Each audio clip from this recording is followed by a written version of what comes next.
এখন দাঁড়িয়ে আছি জোর পুকুরিতে। এই জোর পুকুরিতে for an adult entry ticket is ₹10। আর এখানে একটা লেক আছে, আর চারপাশটা যেটা আসার সময় দেখালাম পাইনের অরণ্য, ভীষণ সুন্দর। এখানে কিন্তু আরেকটা জোর পুকুরি হোমস্টেও আমি দেখতে পাচ্ছি, সেটাও আপনাদের দেখাবো। আর এটা ওই যেটা দেখালাম মানেভাঞ্জাংয়ের রাস্তা থেকেই কিলোমিটার 3 ওপরে উঠতে হয়। আমাদের যেরকম আজকে যে আমরা ট্রিপটা করছি covering all the important places, যেরকম Gopaldhara tea garden and all of this, তো সেটার ভাড়া ছিল 3,500, and due to this tea route we are paying 700 more. তো এটাই মোটামুটি প্ল্যান। চলুন তাহলে একসঙ্গে এক্সপ্লোর করে দেখা যাক এই জোর পুকুরিকে। Hello everybody, welcome back to my channel. আমি রিতম, আর আপনাদের আবারও সবাইকে স্বাগত জানাই আমার চ্যানেলের আরেকটা নতুন ব্লগ দেখার জন্য। আজকে আমি আপনাদের সঙ্গে শেয়ার করব যে যারা আপনারা দার্জিলিং বা তার সংলগ্ন কোথাও গিয়ে থাকেন দিন 3 বা 4 জন্য, ফেরার পথে যদি সকালে 10টায় হোটেলে চেক আউট করেন এবং আপনাদের ট্রেন থাকে বা বাস থাকে রাত্রি 7টা বা 8টায়, আপনারা কোন কোন জায়গা দেখে এনজেপিতে নামতে পারেন। এই সাইট সিইং করার জন্য গাড়ির ভাড়া কিরকম পড়ে, কোন কোন মেজর পয়েন্টস আছে দেখার জন্য, এবং আরও নানান খুঁটিনাটি তথ্য দেওয়ার চেষ্টা করব আজকের এই ভ্লগে। আর তার সঙ্গেই থাকবে আমার এক উপরি পাওনার গল্প। আমার সঙ্গে দেখা হয়েছিল সৃজিত মুখার্জি এবং একেন বাবুর, সেই সব অভিজ্ঞতা নিয়েই কিন্তু আজকের ভ্লগ। আজকে আমাদের এই দার্জিলিং গ্রুপ ট্যুরের একদম লাস্ট ল্যাপ। দেখুন ফেরার গাড়ি রেডি হচ্ছে। এই জাগজিৎ ইউমাকে বিদায় জানিয়ে আমরা কিন্তু এবার এনজেপির দিকে রওনা দিচ্ছি। আজকে আমাদের প্ল্যান হচ্ছে যাওয়ার পথে মিরিক, লেপচা জগৎ, পশুপতি এগুলো দেখে নামার। কতটা হবে জানি না, বাট হাতে অনেকটাই সময়। এখন ঘড়িতে বাজে সকাল 10:30, আর আমাদের ট্রেন হচ্ছে সেই রাত 8টায়। প্রথম যেদিন পাহাড়ে যাব ভাবি বা আইআরসিটিসি থেকে এনজেপি রেলওয়ে টিকিট কাটি, তখন মনে যতটা এক্সাইটমেন্ট থাকে, পাহাড় ছেড়ে সমতলে নামার সময় মন কিন্তু ঠিক ততটাই ভারাক্রান্ত হয়ে পড়ে। আবার সেই চিনার পার্কের ক্রসিংয়ের ট্রাফিক জ্যাম কিংবা ভিড় বনগা লোকাল বা রানাঘাট লোকালের জীবনকে আবার জড়িয়ে ধরতে একদম ইচ্ছে করে না। পাহাড়ের এই শান্ত নিরিবিলি পরিবেশ, আঁকাবাঁকা রাস্তা, গায়ে সকালে উঠে শিহরণ ধরে যাওয়া, এই সবকে ছেড়ে আবার কলকাতা শহরে ফিরে আসাটাই যেন একটা বিশাল পানিশমেন্ট লাগে আমার কাছে। আপনাদেরও হয়তো একই রকম অনুভূতি হয়। তবে যাই হোক, সেই খারাপ লাগাকে একটু কমিয়ে নেওয়ার জন্যই কিন্তু যাওয়ার দিনটাকে আমি কখনোই নষ্ট করি না, এবং চেষ্টা করি কোনো না কোনো সাইট সিইং করতে করতে নামার, যাতে একদম ঘোরার শেষ লগ্ন অবধি পাহাড়কে ভালো করে অনুভব করতে পারি। আজকে আমি যে রুটটার কথা বলছি সেটা কিন্তু আপনাদের শুরু হবে ঘুম থেকে। ঘুম থেকে যে রাস্তা নিচের দিকে চলে যাচ্ছে মিরিক হয়ে, আমরা কিন্তু সেই রুটটাই এবার নিয়েছিলাম। এবং এই রুটে কিছু দূর যাওয়ার পরেই কিন্তু আমাদের জন্য অপেক্ষা করছিল এক দারুণ সারপ্রাইজ। আপনারা অনেকেই জানেন সৃজিত মুখার্জির নতুন ওয়েব সিরিজ দার্জিলিং জমজমাটের শুটিং কিন্তু হয়েছে এই ঘুম, দার্জিলিং এবং আরও নানান অন্য জায়গাকে ঘিরে। আমাদের লাকিলি সেই দিন ফেরার পথে কিন্তু দেখা হয়ে গেল এই ইউনিটের সঙ্গে। যদিও তারা শুটিংয়ে ব্যস্ত ছিলেন এবং আমি কখনোই মনে করি না যে তাদেরকে ডিস্টার্ব করে কিছু করা উচিত, বাট স্টিল লোভ সামলাতে পারলাম না একবার নেমে গিয়ে দুটো সেলফি তোলার। এই মিটিংয়ের কিন্তু কোনো রকম কোনো ভিডিও আমি ইচ্ছে করেই তুলিনি, কারণ তাদের এই লুক বা তাদের এই শুটিংয়ের প্রসেসটা কিন্তু একটা প্রাইভেট প্রসেস। সেটাকে পাবলিক করা উইদাউট পারমিশন আমার মনে হয় না ঠিক হবে। তাই চলুন আমার সঙ্গে তোলা কিছু ছবি এবং টুকরো টাকরা কিছু ক্লিপস আপনাদের সঙ্গে শেয়ার করি।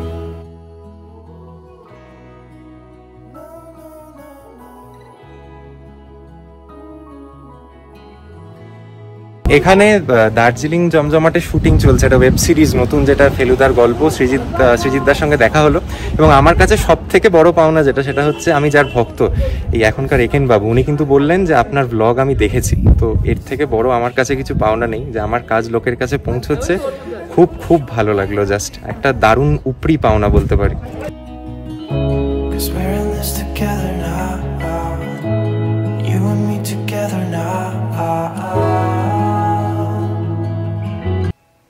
আমাদের এই রুটের সেদিনকার পরবর্তী ডেস্টিনেশনটি ছিল লেপচা জগৎ। লেপচা জগতে এখন কিন্তু প্রচুর টুরিস্টের সমাগম হয়। এই ছোট্ট পাহাড়ি গ্রামকে ঘিরে গড়ে উঠেছে নানান হোমস্টে, যেখানে কিন্তু আপনি এবং আপনার পরিবার অনায়াসেই দুটো রাত্রির কাটিয়ে দিতে পারেন।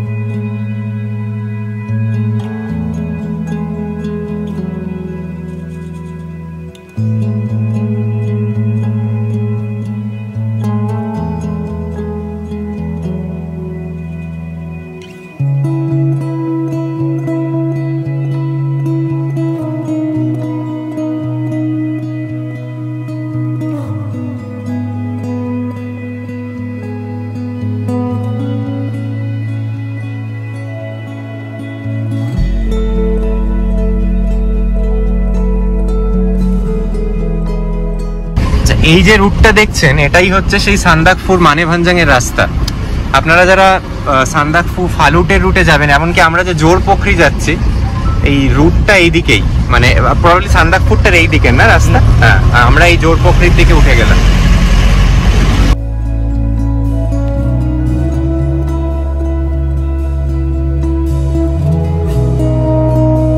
এই এখানে শুরু হলো পাইন অরণ্যের রাস্তা। আপনারা যারা মিরিক হয়ে এনজেপি নামেন, এই দাদাই আমায় সাজেস্ট করলো, যদিও আমি এই রুটটার ব্যাপারে খুব একটা জানা ছিল না, বাট আপনারা জোর পোখরিটা আসুন। খুব শান্তিপূর্ণ একটা নিরিবিলি ফাঁকা জায়গা, অনেকটা আমি বলছি কার্শিয়াং এর ডাউ হিলের যে সারাউন্ডিংসটা সেটার কথা আপনাদের মনে পড়তে পারে। এবং এই দাদার নাম্বার আমি নিচে দিয়ে রাখবো ভিডিও ডেসক্রিপশন বক্সে। উনি কিন্তু বললেন উনি এনজেপি টু এনজেপি ঘোরার যে কোনো ট্রিপ ওনার সঙ্গে করতে পারেন, এমনকি ওনার নিজস্ব হোমস্টেও আছে তিনচুলেতে। ওনার সঙ্গে যোগাযোগ করে নেবেন, ভালো বিশ্বস্ত মানুষ। আশা করি আপনাদের ট্রিপও ভালোভাবে হবে ওনার সঙ্গে। এই দেখো এখানে একটা গ্রেভইয়ার্ড, লোকে এখানে নেমেও কিন্তু খেলছে, ছবি টবি তুলছে। আমার না দাঁড়ানোর খুব একটা সাহস হচ্ছে না, বাট স্টিল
এখানটা এত সুন্দর কি বলবো।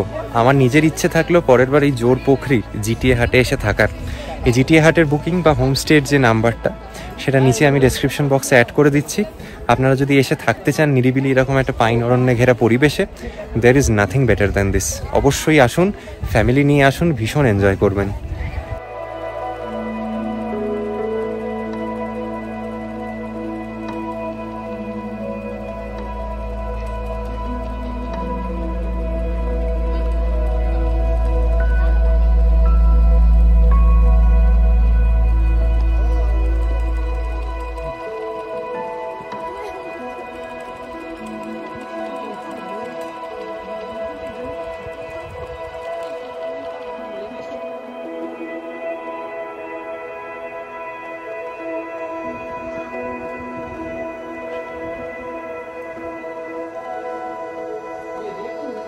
কথা বলে যেটা জানতে পারলাম সেটা হচ্ছে এখানের যে রুমের বুকিং সেটা হচ্ছে সল্ট লেকের ওই গোর্খা হিল কাউন্সিলের অফিস থেকে করতে হবে। অনলাইনের বুকিং এর প্রভিশন নেই। এবং দুটো যে রুম আছে, একটা 2500 টাকা, একটা 4000 টাকা, বারিং দি জিএসটি অ্যামাউন্ট। চলুন রুমগুলো দেখে আসি। আচ্ছা, এই রুমটা হচ্ছে 2500 টাকায়। দেখুন ডাবল বেড আছে, দুজন বড় মানুষ অনায়াসে থাকতে পারে। এবং এখান থেকে জানলা দিয়ে কিন্তু ভিউও আছে। এটা মনে হচ্ছে ওয়াশরুম। হ্যাঁ, তো ওয়েস্টার্ন টয়লেট, গিজার সবই আছে, খুবই ভালো। অল অ্যামেনিটিজ খুব। এটা হচ্ছে স্যুট রুমস। হ্যাঁ, 4000 এর। এখানে তো 3টে বড় মানুষ আরামসে থাকতে পারবে। विशाल जाएगा 3 आदमी मतलब 3 बड़े आदमी, 2 मतलब बुजुर्ग, एक बच्चा भी रह सकता है आराम से ना। और এখানে বসার একটা সোফার জায়গা, দারুন। আর পুরোটা হ্যাঁ দারুন লাগছে। হ্যাঁ, আর এটাও হচ্ছে আর একটা 2500 এর রুম। বাহ, এটা তো আরো সুন্দর। এখান থেকে ভিউটা আরো আনঅবস্ট্রাক্টেড পাওয়া যাবে। একই স্ট্রাকচার, সবকিছু এক, ভাড়াও এক, জাস্ট ফ্লোরটা ওপরে। এবং ন্যাচারালি ফায়ার প্লেসও আছে। এবং এখানে থাকার জন্য কিন্তু জাস্ট দারুন অপশন। এখানে অ্যাডিশনাল হচ্ছে এই ব্যালকনিটা। ওয়াও, দারুন। এইখান থেকে তো পুরো প্যানোরামিক ভিউ পাওয়া যাবে। আমি নিজে খুব শীঘ্রই আসবো এখানে থাকার জন্য। এই ঘরটাই নেবো ভাবছি। 2500 টাকা প্লাস জিএসটিতে এত ভালো ঘর ভাবাই যায় না। এবং এনাদের কথাবার্তা মানে ইনিশিয়াল যেটা ইমপ্রেশন হয় না সেটাও খুব স্ট্রং। খাওয়া দাওয়া সব কিছু এখানে, কোথাও যেতে হবে না। বুকিংয়ের নাম্বার বা বুকিংয়ের যেটা অ্যাড্রেস গোর্খা হিল কাউন্সিলের নিচে দিয়ে রাখছি, কারণ ফোন বা অনলাইনে তো করতে পারবেন না। সল্টলেকের অফিসে গিয়ে বুকিং করে আসুন, দারুণ লাগবে।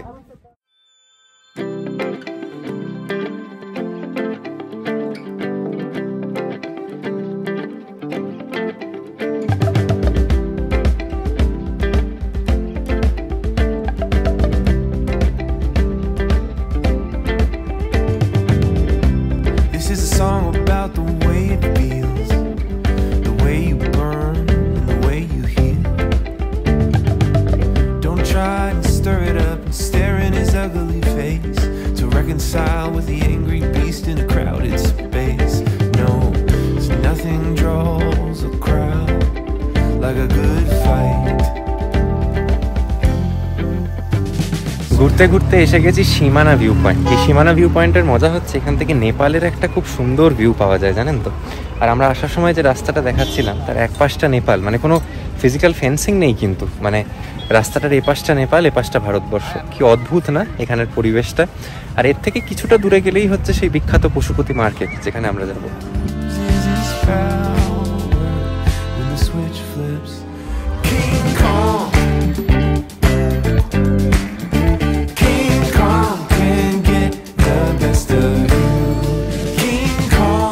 এখানে দেখুন কিলোমিটার বোর্ডটা, এখান থেকে Pashupati 6.5 kilometre, Mirik around 20 and Siliguri around 69 kilometres. প্রচুর প্রচুর লোকের ভিড়, প্রচুর গাড়ির ভিড়। এই ভিউ পয়েন্টটার নাম হচ্ছে গলিটার ভিউ পয়েন্ট। ওকে, এখানে এনারা লোকাল লোকরা সীমানা ভিউ পয়েন্ট বলেই বলছিলেন। আর ওই পাশের যে বাড়িঘর বা যে পাহাড়ের ওইগুলো দেখছেন, দে আর অল উইদিন নেপাল। এটা কিন্তু একটা দারুণ ব্যাপার। এখানে ছোট ছোট আপনাদের বসতিও চোখে পড়বে, একটু জুম করে দেখাই। এই যে ঘর বাড়িগুলো দেখছেন বা এদিকের যে টোটাল ভ্যালিটা, তা কিন্তু সমস্তটাই নেপালে অবস্থিত।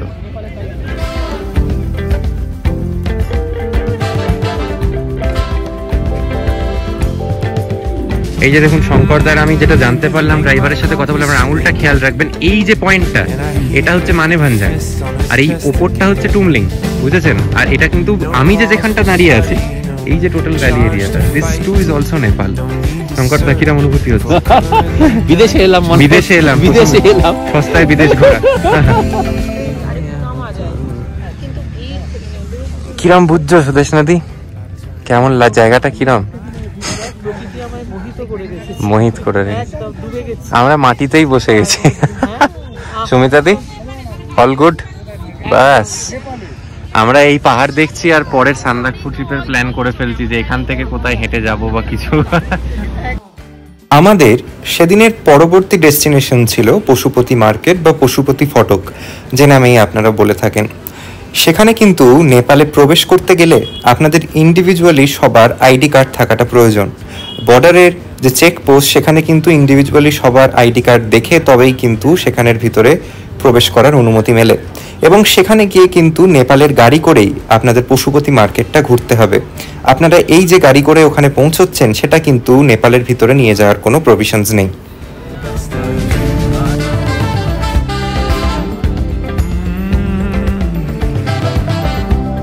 ঘুরতে ঘুরতে পৌঁছে গেছি হচ্ছে Pashupati market, gateway to Nepal. এখানে কিন্তু মোবাইল নেটওয়ার্ক একেবারেই নেই। বিএসএনএল এর সিম থাকলে কিছুটা পাবেন, বাকি কিচ্ছু কাজ করে না। গুগল পে পাবেন না, তাই সাফিসিয়েন্ট পরিমাণ ক্যাশ আনবেন যাতে কিছু কেনাকাটি করতে পারেন। আর আপটিল মিরিক এখানে almost there is no network. জিনিসপত্র খুব সস্তা, একটু বার্গেন করে ভালো জিনিস পাবেন। আর এই যখন বর্ডার ক্রস করতে হয় আপনাদের আইডি কার্ড কিন্তু ইন্ডিভিজুয়ালি লাগবে, সেটা মাথায় রাখবেন। আর তো কিছু বলার নেই, চলুন ভিতরে যাই। ওখানে একটা অমনি গাড়ি ভাড়া করে ঘুরতে হয়, তা আপনাদের দেখাবো কত খরচ পড়ছে।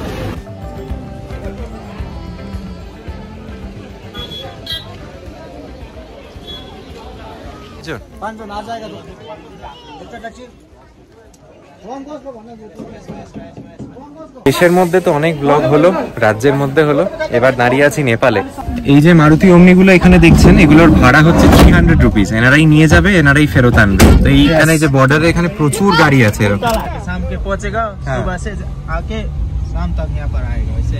আচ্ছা, 656 কিলোমিটার। এই হচ্ছে মোটামুটি পশুপতি মার্কেট। প্রচুর উলেন গার্মেন্টস, ছাতা, লোকাল এমনি সব চাইনিজ জিনিসপত্র সব কিছু পাবেন। তবে যেটা একটা ওয়ার্ড অফ কশন হচ্ছে, বুঝে মানে দরদাম করে জিনিস কিনবেন। ঠকে যাওয়ার সুযোগও কিন্তু ইকুয়ালি আছে, specially in terms of electronics item.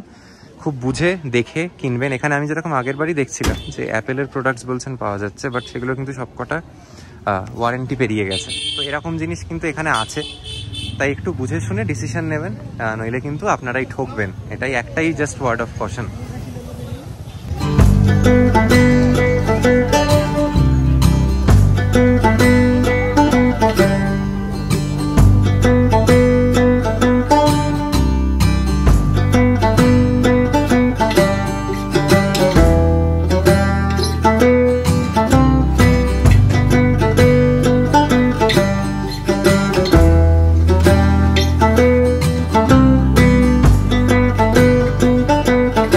নিজের জন্য আর কি নেব বুঝে পারলাম না, তাই সেই বিখ্যাত ধর্মতলার সেই 250 টাকার ঘড়ি এখান থেকেও নিলাম। জানি না কদিন চলবে, বাট ওই মনের সান্ত্বনা।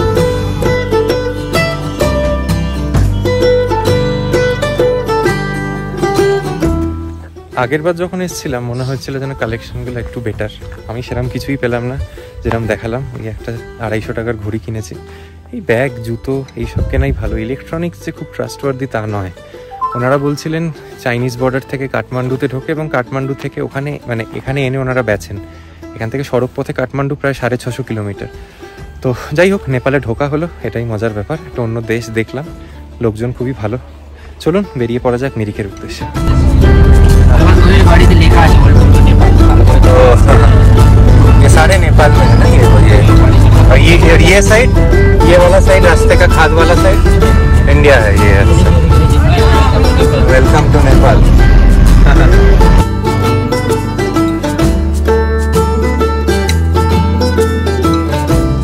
সেদিনকার দুপুরের লাঞ্চটা আমরা কিন্তু গোপালধারা টি এস্টেটের কাছাকাছি পৌঁছে 16 আনা বাঙালিতে করেছিলাম।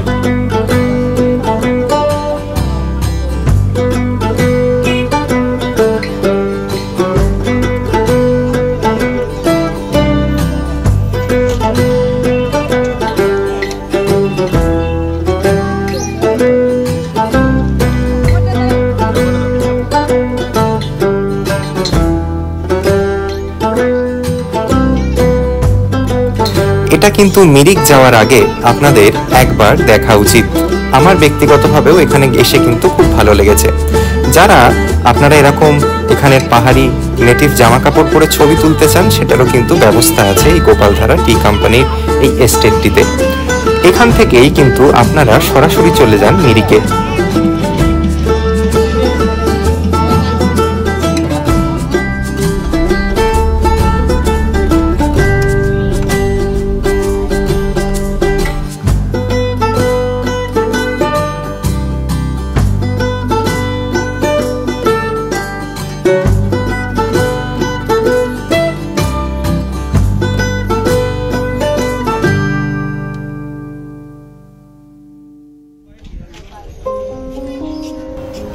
অবশেষে সেদিন আমরা পৌঁছলাম মিরিক লেকটি দেখতে। আমাদের এই গোটা গ্রুপ ট্যুরেরই কিন্তু শেষ ডেস্টিনেশন ছিল এই সুন্দর মিরিক লেক। আপনারা যতক্ষণে মিরিক লেক পৌঁছবেন তখন হয়তো ঘড়ির কাঁটায় বেজে যাবে 3:30 থেকে 4টে। তাই আমার ব্যক্তিগতভাবে সাজেশন থাকবে যে মিরিক লেক থেকে অ্যাটলিস্ট 5টার মধ্যে কিন্তু আপনাদের বেরিয়ে যাওয়া উচিত হবে, যাতে কিছুটা টাইম বাফার রেখেই আপনারা এনজেপি স্টেশনে পৌঁছতে পারেন। কারণ এখানে যদি খুব বেশি সময় কাটিয়ে ফেলেন লোভে পড়ে, তাহলে কিন্তু ট্রেন মিস হয়ে যাওয়ারও কিন্তু একটা সুযোগ থেকেই যায়। যাই হোক, মিরিক লেকের প্রাকৃতিক সৌন্দর্য বর্ণনা করার মতো ভাষা সত্যিই আমার কাছে নেই। কখনো ইচ্ছে থাকলো এই মিরিক লেক বা মিরিকে এসেই একটা গোটা দিন কাটানোর, তাহলেই হয়তো এই জায়গাটাকে ঠিক মতো আমার ভিডিওর মারফতে তুলে ধরতে পারবো আপনাদের সামনে। যেটুকু দেখলাম তার কিছু অংশ রাখলাম আপনাদের জন্য।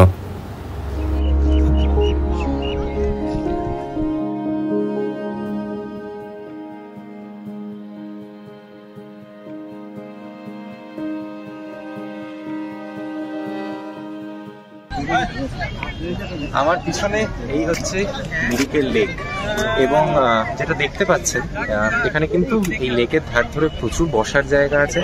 এদিকে আমি দেখাতে বলবো দিদিকে, দেখুন এখানে কিন্তু বোটিং হচ্ছে, ওখানে ঘোড়া দাঁড়িয়ে আছে প্রচুর। এইসব ঘোড়াগুলোতেও কিন্তু রাইড নিতে পারেন। আমাদের হাতে যেহেতু সময় কম, তাই খুব বেশি কিছু দেখানোর নেই আজকে, বাট এইটুকুই ছিল। আর আজকে আমাদের এই গ্রুপ ট্রিপটাও কিন্তু এইখানে এসেই শেষ হচ্ছে। আশা করি আপনারা এনজয় করেছেন। ভিডিওর যে 3টে সেকশন বেরিয়েছে আপনারা এনজয় করবেন যখন পোস্ট করব। আর একটা রিকোয়েস্ট, ভিডিওটা দেখার পর কিন্তু ভিডিওটা লাইক করবেন, আমার এই চ্যানেলটি সাবস্ক্রাইব করতে ভুলবেন না। See you soon with another trip. Till then, take care, bye by.